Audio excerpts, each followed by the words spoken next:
There is a saying the elders often repeat. The river that runs quietly is the one that sweeps the village away.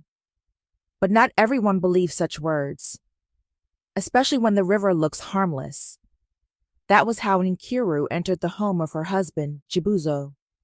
She arrived early in the morning, when the sun was still gentle and the dew had not yet dried from the earth. Her wrapper was neatly tied, her head bowed low, her footsteps soft as respect demanded. She knelt to greet her husband's family, greeting them one by one in the way a well-trained Igbo woman should. Her voice was calm. Her words were few. And that was her first mistake. Mama Chibuzo, whose real name was Ezenemobeke, studied her carefully. She had raised strong daughters, loud daughters, women who spoke before thinking and argued before listening. A quiet woman, in her eyes, was either foolish or dangerous. From that very first day, Mama Chibuzo decided she did not like Nkiru. Days passed, then weeks. Nkiru rose before the cock crowed. She swept the compound until it shone. She fetched water, cooked meals, washed clothes, and never once raised her voice. Even when her sisters-in-law, Uche and Ngozi, mocked her, she only smiled faintly and returned to her work. The village noticed, and the village began to talk. They whispered under the udala tree. They pointed when she passed. She doesn't talk like a proper woman, they said. Is she hiding something? Silence is never empty. Nkiru heard them all, but she swallowed every word like bitter cola. One afternoon, when the sun was high and cruel, Mama Chibuzo dragged a heap of dirty clothes into the open compound. She threw them on the ground and called out loudly so the neighbors could hear. If you are truly a good wife, she said, wash them here. Let the whole village see how useful you are. Nkiru knelt without protest. The ground was hot. The water spilled over her wrapper. Laughter floated around her like flies. A neighbor mocked her. Another shook her head in pity. Still, Nkiru said nothing. That evening, when Chibuzo returned from the farm, he noticed the redness in her eyes. Are you okay? He asked softly. Nkiru nodded. She served him food. She smiled. But when she turned away, a single tear slipped down her cheek and fell into the pot of soup. That night, Mama Chibuzo dreamed. She saw her compound flooded, not with water, but with red cloth, floating and twisting like blood. From the center of the flood, a voice spoke. You mock what you do not understand. She woke up sweating. By morning, she laughed it off. Dreams, she said, were for children.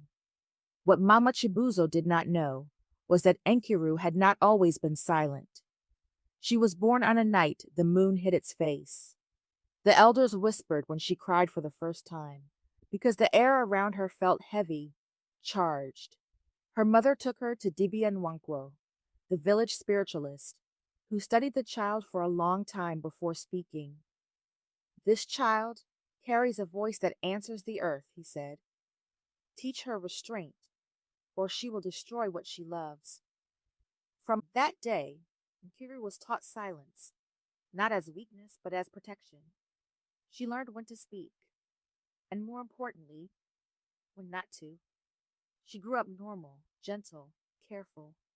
She chose marriage. She chose peace. She believed silence would keep her safe. She was wrong. During a family gathering, laughter filled the compound as food was shared and palm wine flowed. Okafor, a neighbor known for his sharp tongue, looked at Nkiru and laughed loudly. This one is not a wife, he said.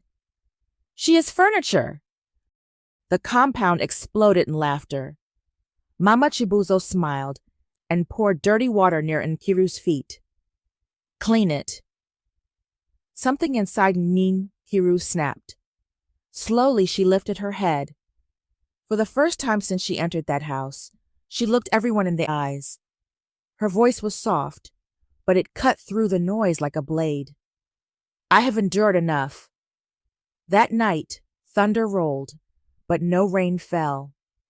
The village well dried up before morning. Children screamed from terrible dreams. Goats refused to eat. The air felt heavy, watching. Fear spread quickly. Dibia Nwankwo was summoned. When he arrived and stepped into the compound, his legs trembled. He looked around, then his eyes settled on Nkiru. "There is a sealed woman in this house," he said. "Her silence is mercy."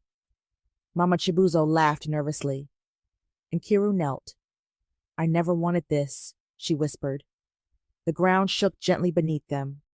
Suddenly, Mama Chibuzo collapsed. The sky darkened. The wind howled. Dibia screamed.